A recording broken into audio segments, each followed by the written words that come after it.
Hey guys, welcome back to Busted to Built. I'm Kurt. Today in the shop here we're working on 2014 Ford Explorer 3.5 liter V6 in this outfit here, and the customer complaint is that we got a check engine light coming on it. Doesn't seem to be running weird or anything like that, so we're going to get right into it, do a code scan and see what this light's on for.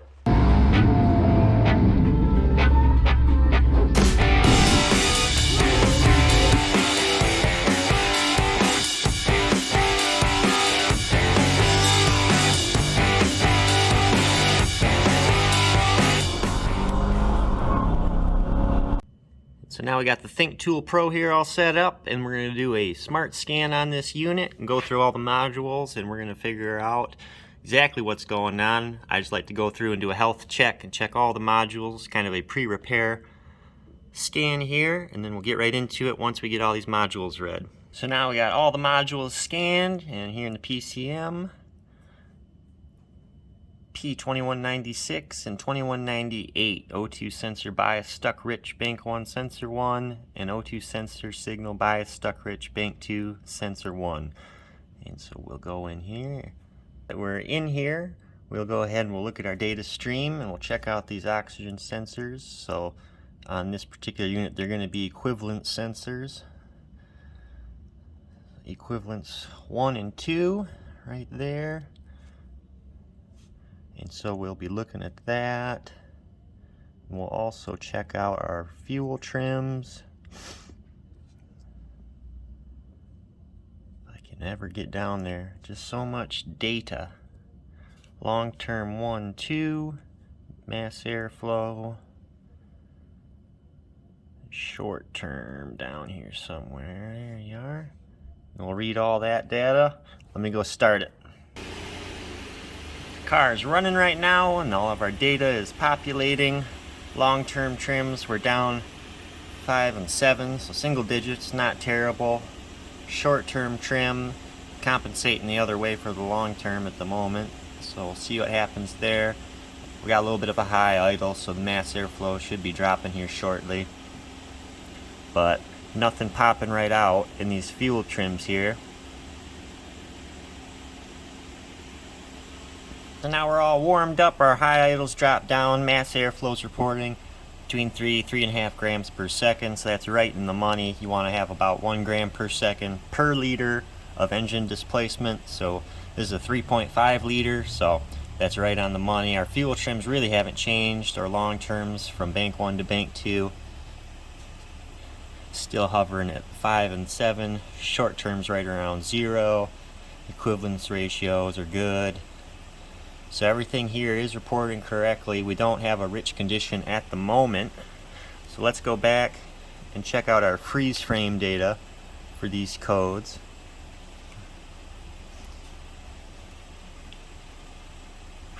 This Think tool is pretty slow comparably to the X431 that I'm used to using most of the time. This is my new tool. And so there they are, and so we'll look at the freeze frame here. We'll try to. There we go. Alright. Find something that sticks out at us here. So our cylinder head temperature is 181, so we know the engine was warmed up when this happened.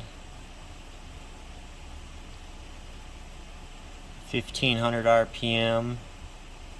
It's open loop air.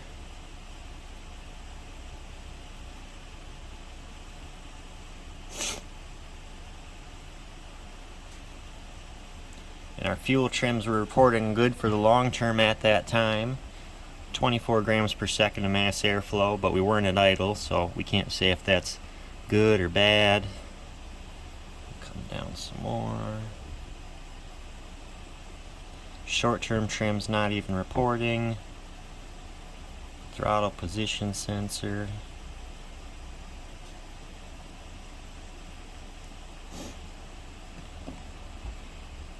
24 miles per hour vehicle speed.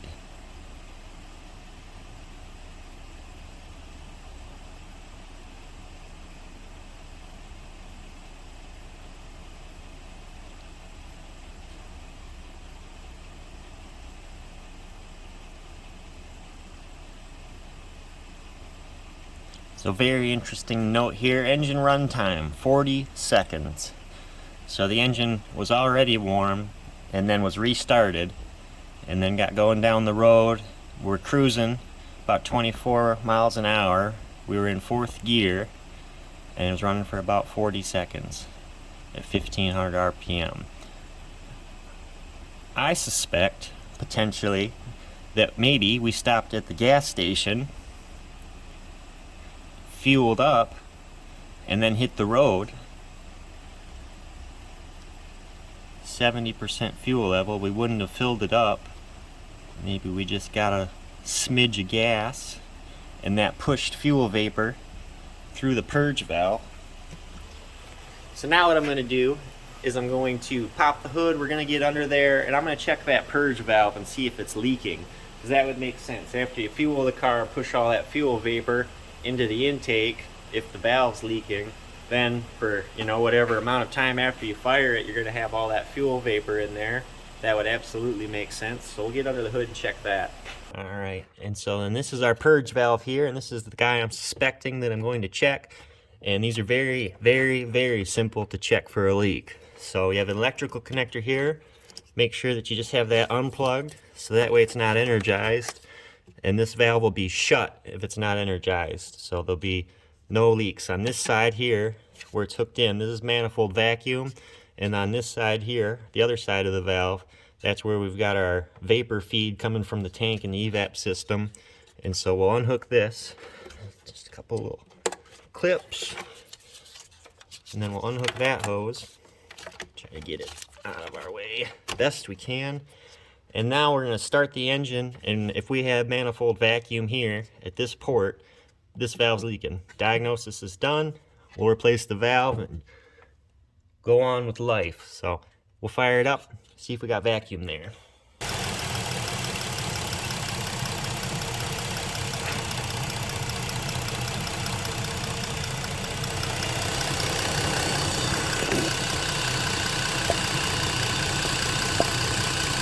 If you can hear that, she's a leaker.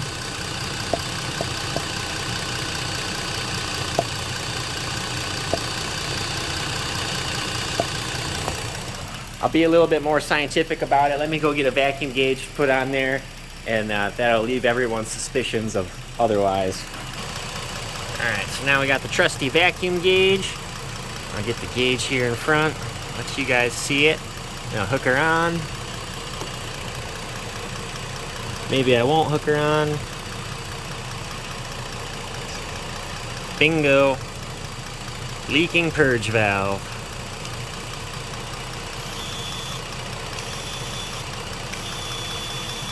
A lot of sucking. Alright, and so that's not a terrible diagnosis. We've got a leaking purge valve, absolutely causing our rich condition, momentarily rich condition after they're fueling the vehicle, I assume. So once I call them and tell them about the repair, I'll ask them about that, and then he can fill me in on whether they got fuel or not. That doesn't really matter. It's absolutely a leaking purge valve. Going to cause extra fuel vapor to enter the intake. So got to start somewhere, so we're going to get that taken care of, and then we'll see how we end up. But anyways, we'll get to replacing this guy and then go on from there. Alright, and then we just got these 2 bolts to undo now that we've already got the electrical connector and the vapor connector undone.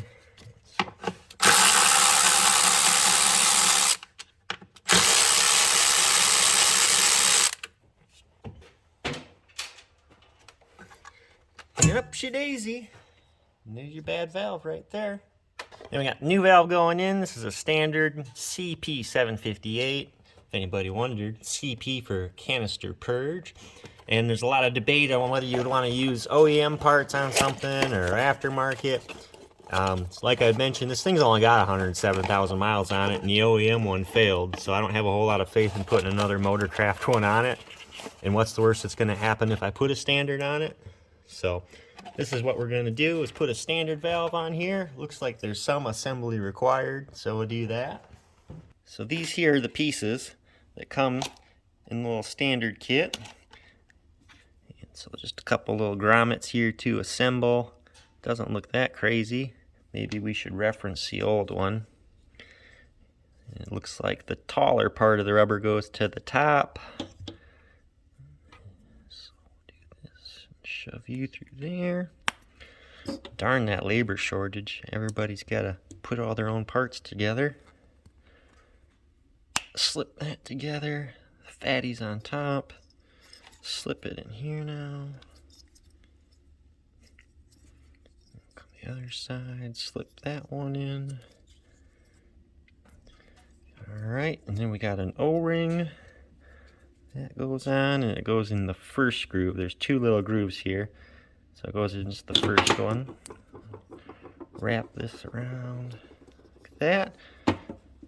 Get some lube on it. This is some Sil Glide lubricant, if anybody was wondering.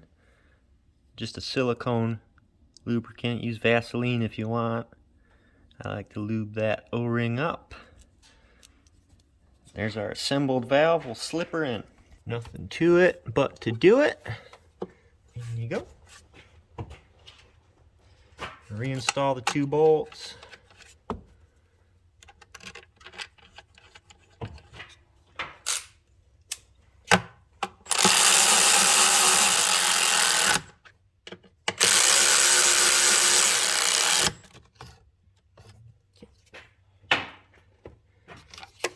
Put the vapor hose back on. Before we do that, let's test it. Everybody likes a good test. Fire this thing up.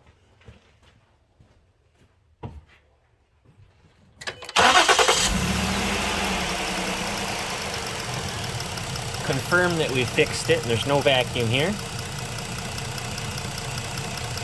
Let me get the gauge on it.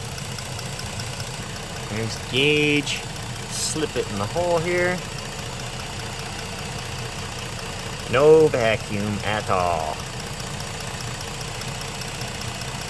See that I'm in there. So, anyways, so we got a perfectly good purge valve on there now.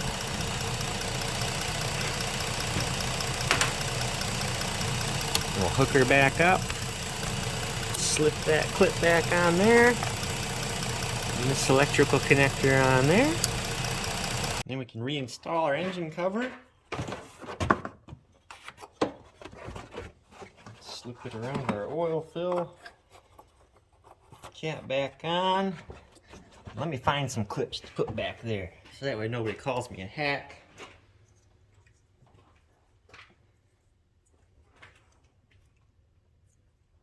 And I got a couple clips here to work for this. Sunk down in there. Very good. This little guy here. Perfect. Just the way she ought to be. Got the scan tool here. We'll go ahead and we'll clear our fault codes. Fault's completed. We'll read the fault codes, which I'm sure there are none. No diagnostic trouble codes. Very good. So we got a green tree here. Hey Paul, see Kurt giving you a ring on the Explorer, and I think we got it all figured out here. So wanted to ask real quick, I don't know if you'd even know if the light was coming on after she had fueled up at all.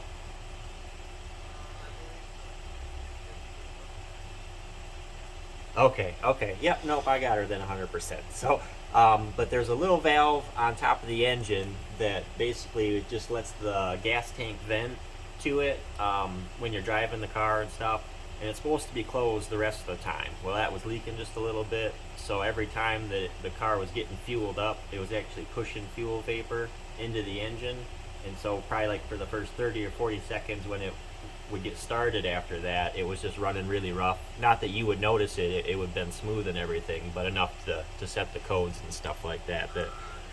So that's why it was intermittent too. It was only doing it when you get fuel and go on from there. So, but anyway,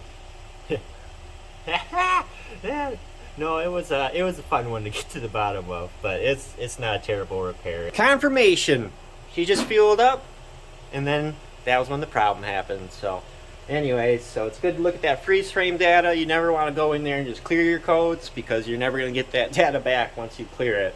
And if you had cleared that data, I mean, how would you have ever known that the car ran for 40 seconds before the check engine light set? Because if I never had to fuel this car up, I could have driven it around and done all kinds of goofy stuff with it, and until it got fueled up, you never would have caught that problem. So very important to look over your freeze frame data and never clear any of that out. If you're the guy working at AutoZone who's like, oh, I'll just clear the code out for you, don't be that guy.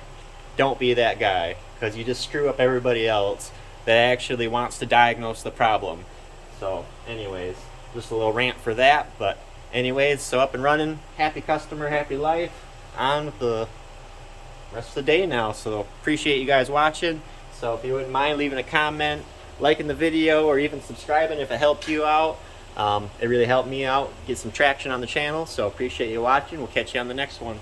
To replace, there's nothing to it except dropping the oil cap down to the floor.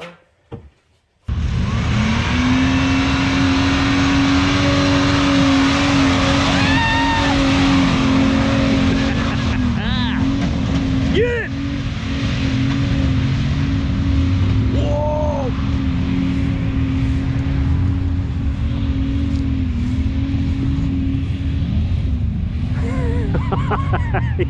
Oh shit! Oh, I wish I had a camcorder with zoom.